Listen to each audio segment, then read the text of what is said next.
Hey guys, welcome to Samco Workshop. This is Jason Samkovic. Today we're going to talk about these 2024 midsize off-roaders, what we know so far, that kind of thing. The Colorado Trail Boss, we don't know for 100% sure, but pretty much can guarantee most of it's going to be the same as the 2023 because it just came out. So it's going to give us a good idea. We know about the Ranger. That's actually out now. You can build that and build the order form for it. The Tacoma TRD is not out yet, but there's been so much information on it that we got a pretty good idea. So it's going to give us a good general ballpark of what we're looking at as far as off-road capabilities and what we're looking for in an off-roader, but a comparable one, a priced right one. Okay, we're looking at the Ranger XLT FX4, not the Raptor. Okay, we're looking at a Colorado Trail Boss. Why? Because these are affordable. The Tacoma TRD off-road model, which is what I have, the 22 version, and it's perfect. It's got all the off-road goodies you want on there for an affordable price without having to spend the extra, 10 grand to go to a TRD Pro. Same here. Like I said, they have the Ranger. We're not talking, they have the Raptor. We're not talking Raptor. Most people can't afford it. They have the ZR2. We're not talking a ZR2. It's a big difference in price. We're not talking a TRD Pro because it's a big difference in price. So these are the economical off-roaders, and they're worth thinking about. They're on my list. These are ones that are severely on my list, along with the ZR2 is there too. But like everybody else, we have to take that stuff into consideration. We'll cover that. But for those of you guys that don't want to watch this and don't want to go through it, here's your information right here. Okay, this is how it goes. Blue is best. Green is second place, red is third place. Pause it, take a picture, here you go, and then you can move on with your day and go do whatever you want to. Okay. For the rest of you guys that want some knowledge on it, want me to explain some of it, stick around because that's what I'm going to do. Because like I said, this is the stuff I live for. And these trucks, like I said, are on my to purchase radar here for next year. End of 2024, I'm out of my Tacoma because I have too many miles on it. I go through, like I said, I've owned 27 new trucks and I'm 50 years old. So that's a new truck more than every 2 years. And keep in mind, I didn't buy my first one until I was 16. I bought my first new truck. So for me, like I said, trucks are a big part of me. I pay a lot of attention to them. As well as off-roading because of my lifestyle. Now, a tip for you, too, when you're about to buy these things, quick tangent. You don't like it, fast forward about 30 seconds because I'm just going to spit this out here for you. When you buy a truck, like I said, these are your economical off-roaders. These are the ones we can afford.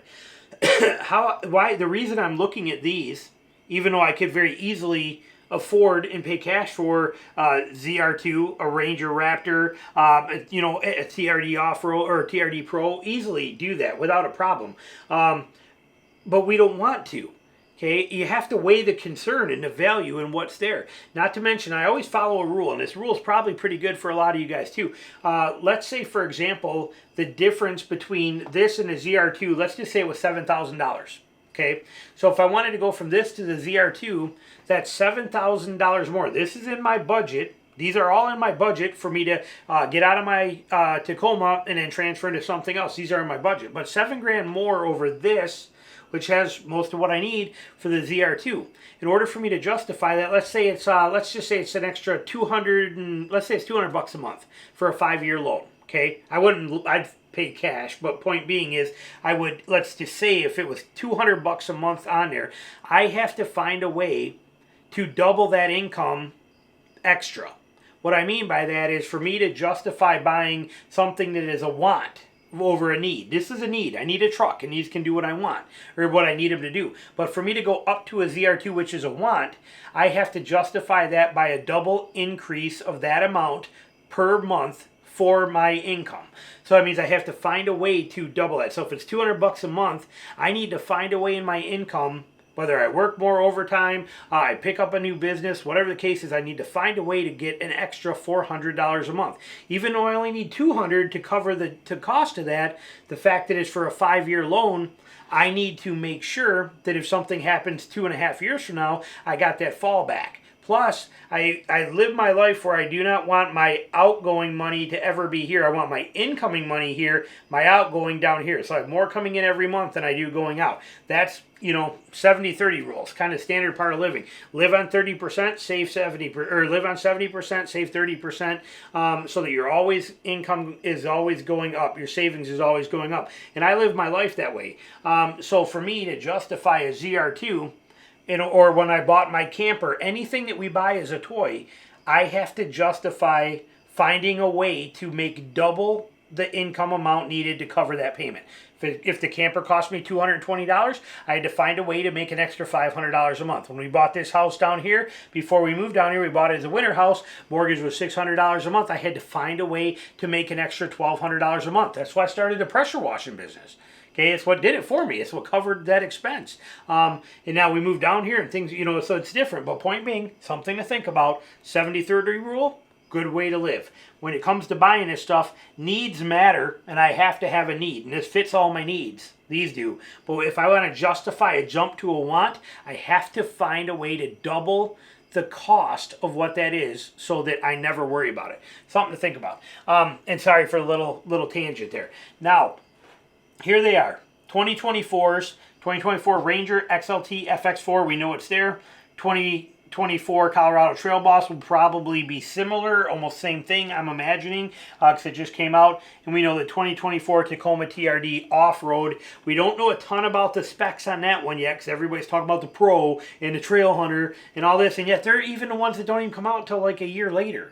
Why are they not talking about these? I don't understand that. Because the TRD Pro and Trail Hunter are mandatory hybrids, and they're not coming out till way later, probably a year later. So, but that's what all the hype is about. Yet the standard one, like the TRD Off-Road, which should be a great truck, there's not much information. So here's what we got to go on. Now, breakover angle. Okay, I'm showing you insets in here on what this stuff is. Breakover angle is from the front wheel to the rear wheel, and the angle before it hits the frame, you high center, and you're stuck, and you can't get off of stuff. That's breakover angle. Okay, breakover angle winner is the Ford Ranger XLT FX4 because it has 23 degrees of breakover angle. Coming in second is the Trail Boss at 21 degrees. Coming in third, even though it says 23.5, it's a less than 23.5, but we don't know what it is. But the 23.5 is for the TRD Pro on 33-inch tires with a lift. Okay, the TRD Off-Road will not have either of those. May have an option for 33s, we'll see. But right now, we know it's going to be way lower than that for the TRD Off-Road model. So we don't know what it is, but it's going to be lower.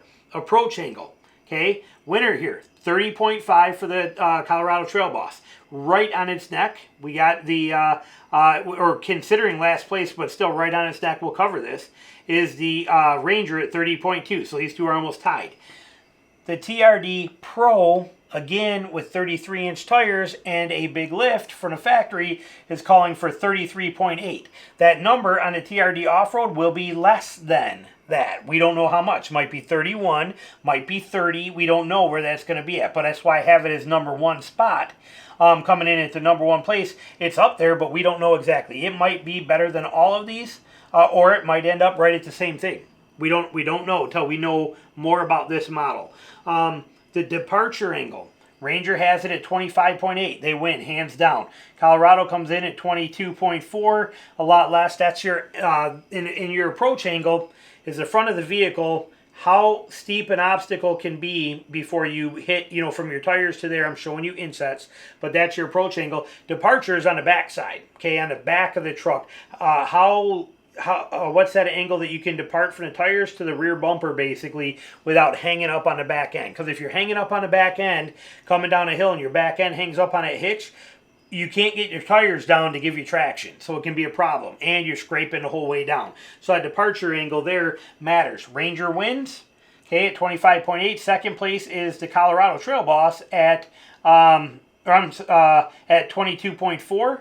Now, you would think 25.7 for the Tacoma would be right there with it. We know it's not. Why? Because Toyota does this stuff too all the time. It's like their wide body stance. It's not a real wide body stance like either of these are, because these ones use longer control arms, and they did it right, and you actually get more suspension articulation travel. Toyota just they just moved the wheels.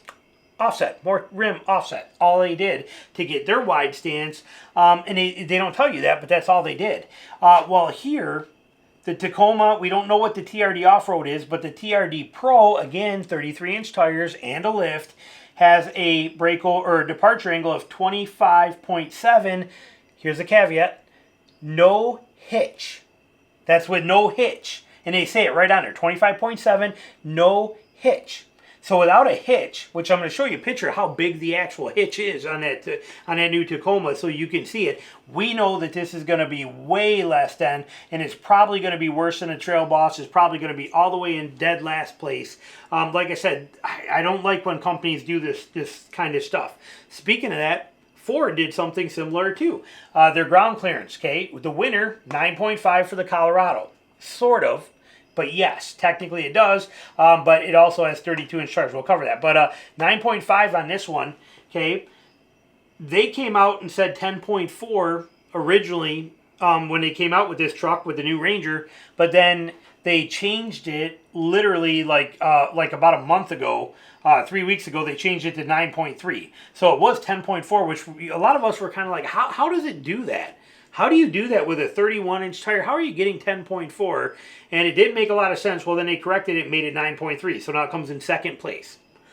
Sort of second because it does have 31s. There's some pros and cons to both of them. But you're coming in at 9.3 for ground clearance here, 9.5 here. This one, we do not know because Toyota will not give us anymore. They don't give us true ground clearance. We had to dig it up and find it. But now they want to say it's 11 inches of maximum running ground clearance.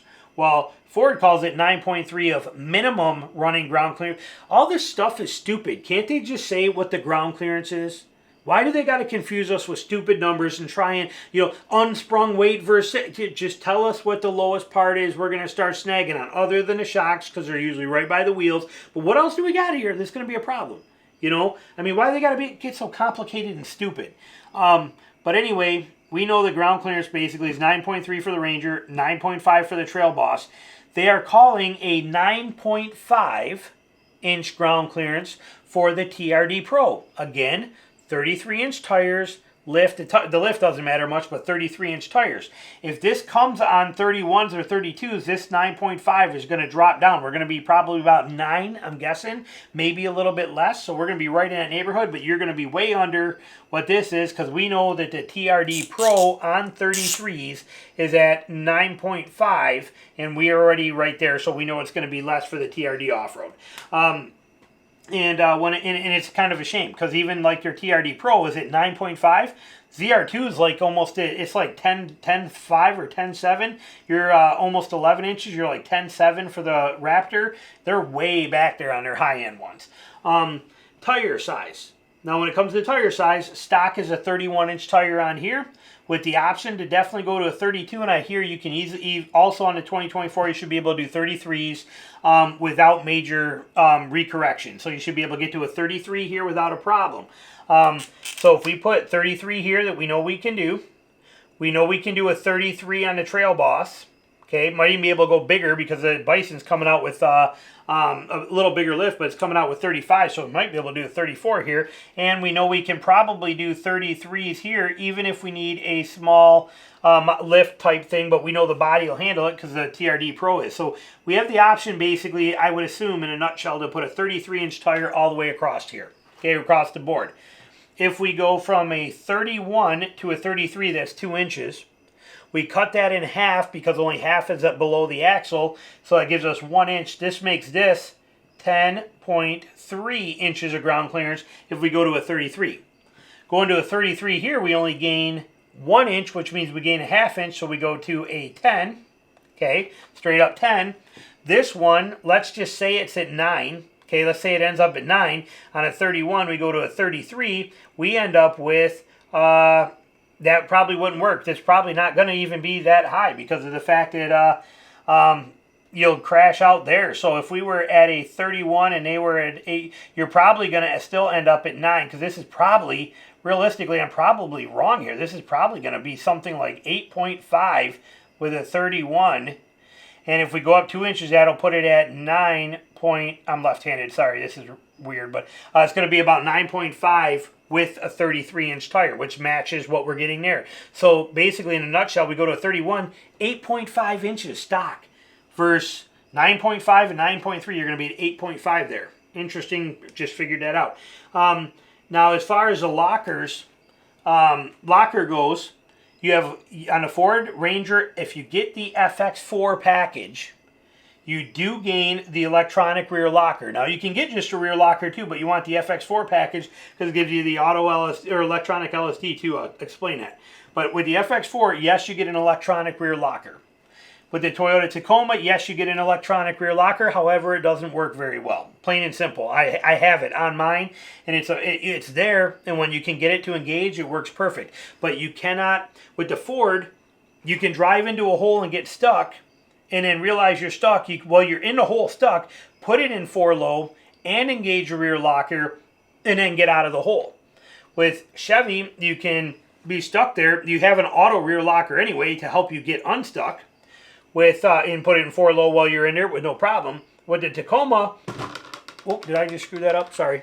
With the Tacoma, yes, you have an electronic rear locker. However, you cannot be stuck in a hole with the vehicle not moving, even if the wheels are spinning, and get it to go in 4-low and get it to engage the locker. It just doesn't work. You have to be able to rock that vehicle, twist it, bend it, turn the wheel this way, forward, reverse. You got to do all this wiggling around with it. You can't get it if the hill's pointing down, can't get it if the hill's pointing up, can't get it if the hill's pointing sideways. Getting a locker to engage on a Toyota is brutal. Sorry, piece of popcorn. I just had popcorn, watched a movie, stuck in my tooth, and I just got it. But so they do have a rear locker, but it sucks. Okay, so yes, it's there, but yes, it sucks. To get it involved, to get in, you have to pre-plan that before you go in the obstacle. Now, electronic limited slip differential (LSD). What this is this is a computer algorithm that the computer says to the front wheels, which are an open differential because they don't have a front locker, that as soon as the wheel breaks free, that wheel's going to get all the power because that's how open differentials work. I'll link some videos at the end for you. But electronic limited slip differential means that the computer senses this wheel's spinning and this one's not. It will apply the brakes here and transfer that torque to this one to help you get out. So as open differentials, you get stuck. This one's chugging along and spinning like crazy, and you just don't go nowhere. This one's dead in the water because this one's getting all the power. Well, with electronic LSD, the computer says, okay, he's spinning too much and slows him down and then lets this one start working for you. And they all have it now, and they come in the form of terrain modes, okay? The FX4 has terrain modes, okay? I can't remember what they call them in there, but it's like off-road mode, mud and sand mode, that kind of stuff. Those are all forms of computer-controlled algorithms that are going to somehow apply brakes and power to different wheels to help you out. Now, Tacoma has it with their multi-terrain select, their A-track. They run all this stuff, and the MTS is amazing, and this whole system is brilliant. That system, Toyota nails. It's the best in the industry. They straight up own it. It's awesome.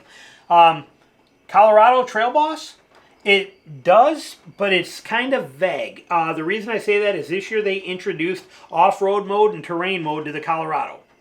I cannot find, and it says it improves traction control off-road. I do not know if that's actually how that works or how well it is. Nobody's testing it. The truck's been out for months now, and nobody's doing any slip tests. Nobody's showing me anything. I can't even get one at my dealer yet. It's not here. I'm on a call list for when it comes in for me to be able to show it to you. When these all come in, I will test every one of them for you. I will, as soon as I can get a Ranger, a 24 Ranger, I'm on it. I'll do it for you. As soon as I can get this 2023 Trail Boss somewhere around here, I'm on it. They're selling out instantly everywhere that by me here where I am in Georgia.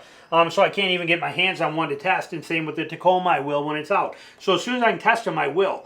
But as of right now, we do not know how well that terrain and off-road mode is going to provide electronic limited slip differential. I'm assuming it will, and I hope it does, but nobody has proven that. I have read through countless articles, and I've watched every video, and nobody can answer that question. Nobody's even asking that question. Is their form of off-road or terrain mode a form of electronic limited slip differential for the front wheels? Nobody will answer that. I haven't found it. But I'm hoping it does. I would think that Chevy would have made it that way. That's the whole purpose of introducing it. So we will find out. Tow capacity wise, okay, we win for the Colorado, 7,700 pounds. Right behind it, Ranger, 7,500 pounds. Tacoma way in the back, 6,500 pounds. So that's, take it for what it's worth. And I believe you can get an integrated brake controller in every single one of them now. So that's a beautiful thing. I would never buy one without that brake controller if I can avoid it. My 2022 Tacoma wasn't even an option from the factory. No chance, no how. Fortunately, while I've been owning this for the last year and a half, I haven't needed to pull a trailer over 3,500 pounds. But if I did, I'd have to buy my own and install this aftermarket hunky thing in there where now I believe they all are going to give you that brake controller from the factory. If you want it, you buy the tow package. Payload. Okay, winner here, 1711 for the Ranger. Keep in mind, the Tacoma's right there at 1709. That's capacity that you can carry in the vehicle. Bed, passengers, everything. So you're pretty neck and neck there. Last place is the Colorado. You're at 1610. So you drop, you're losing 100 pounds in there of cargo capacity. LED lights. Yes, the Ranger FX4 has it. We know that for a fact. Okay, win there. The Tacoma, maybe. Current TRDs do not. I had to put LEDs in mine on my own. You can do that. Aftermarket LEDs are very hit or miss. They're not as good as factory. I'd rather have factory. The Tacoma or the Colorado Trail Boss, no option whatsoever for LED headlights in the from the factory, which is a shame too, because I want LED headlights. I love them. They have them in the ZR1, they have them in the ZR2, they have them in these upper trim levels, but they don't even give you the option. With a Trail Boss, why not give us the option, to pay $600 or whatever, or $700 to have the LED lights? They don't give it to us. All these companies do really stupid stuff like that. Everything. Biggest complaint about this, we don't get LED headlights, and I want them. I live in rural Georgia. It's always dark. There's every road through here is 55 miles an hour, and I'm on farmland or swamp somewhere, and I got all kinds of critters crossing the roads. And then I'm also in the woods a lot. In the woods, I want LED headlights. I want bright, good headlights. They won't let me have it. Ranger does, but another stupid thing Ranger does, this one, I'm going to do a video about this actually coming up pretty soon, but how about this? The XLT model, okay, there's only 3 models of the Ranger, the XL, the XLT, and the Lariat. The only one that gets push button start is the Lariat. If you buy the XLT model, which is incredible, it's your perfect trim level, you get the XLT or the XL, it is a key. You have to pull a key out of your pocket, push the button, the little key switch blades out, put it in the ignition, and turn it.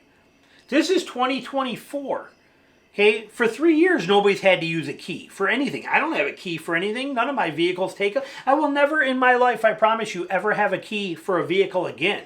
It's the dumbest thing. I just leave my fob in my pocket. When I touch my door handle, the car unlocks. When I close the door, I touch the handle, it locks. When I get in, I touch the push button, it goes. You're telling me now I have to dig out my pocket, put a key in it, or hit the button to unlock it? I can't just leave it in my pocket. I actually dig it out, beep, beep, unlock, and then get in, push the switch button key, start it. My wife's got to dig her keys out of her purse and fight with this stuff all the time now, instead of just leaving them buried in a back pocket. No, this is stupid. But the XLT does give you wireless charging for your phone. Who cares? I don't care about wireless charging. Give us a push button start. If I bought a 2024 Ranger XLT FX4 or XLT model, I would have to have the dealer, I'd have to see what it would cost, but I would have to have the dealer take out that key and retrofit it with a push button start. Mandatory. That's just straight up stupid. So they all got their quirks. No LEDs, stupid key, Tacoma TRD, mandatory hybrid on the real off-roaders. I don't want a hybrid. Like I said, they all have their systems. They can't get their four-wheel drive to work right.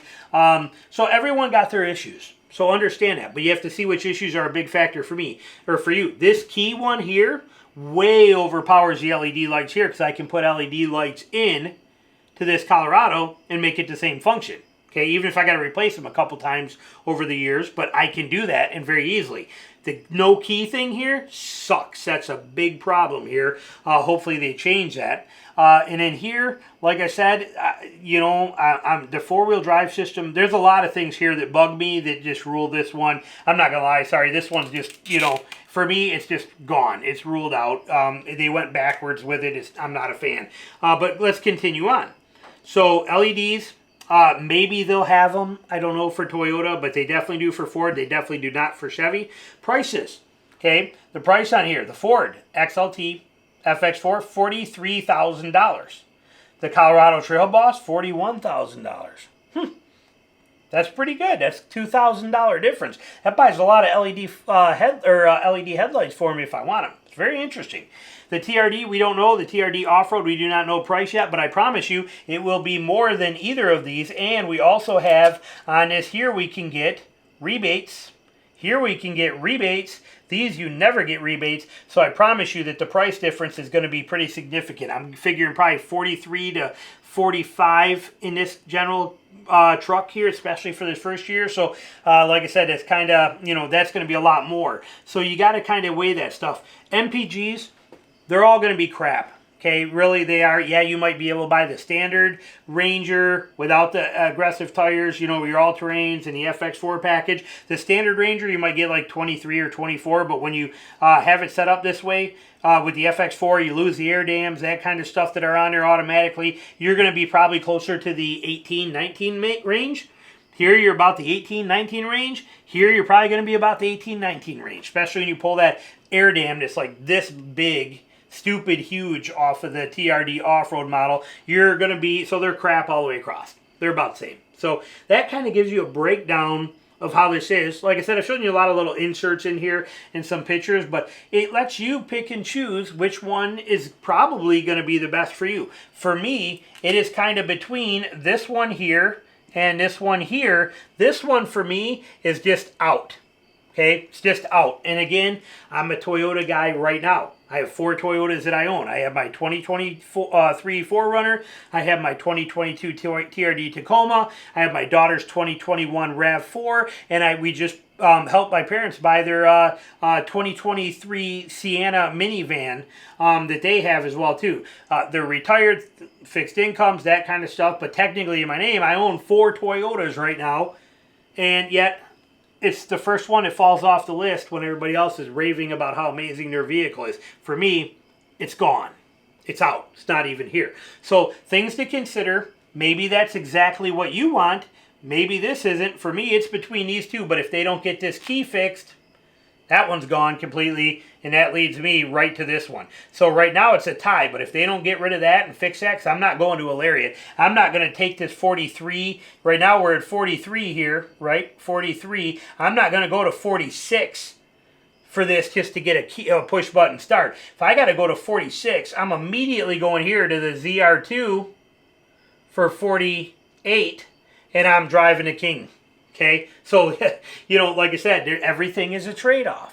Hopefully this chart helps you identify what does and doesn't matter to you and what your benefits are. Like I said, I'm not going to buy it till the end of the year. Now, one thing that I am hoping for also in this is that the Ranger XLT, instead of an FX4, does come out with a tremor package. Okay? And I hope that tremor will offer torsion front locker options on it too. Now, if that does, that'll grab my attention quite a bit. Maybe even enough to make me live with a stupid key, but probably not, but maybe. But that would be huge because now we not only have the modes for the electronic locker, we would also have a front locking diff. So we'd have front and rear lockers, which we get with the ZR2, and we'll have to see. We'll have to weigh those options and see what it is. We don't know yet what any of that stuff, that's all wishful thinking, but I got about a year before I'm ready to buy. But I'm doing all my research now, so I know I'm best informed on what I want. Hopefully it helps you guys out too. Thanks for watching.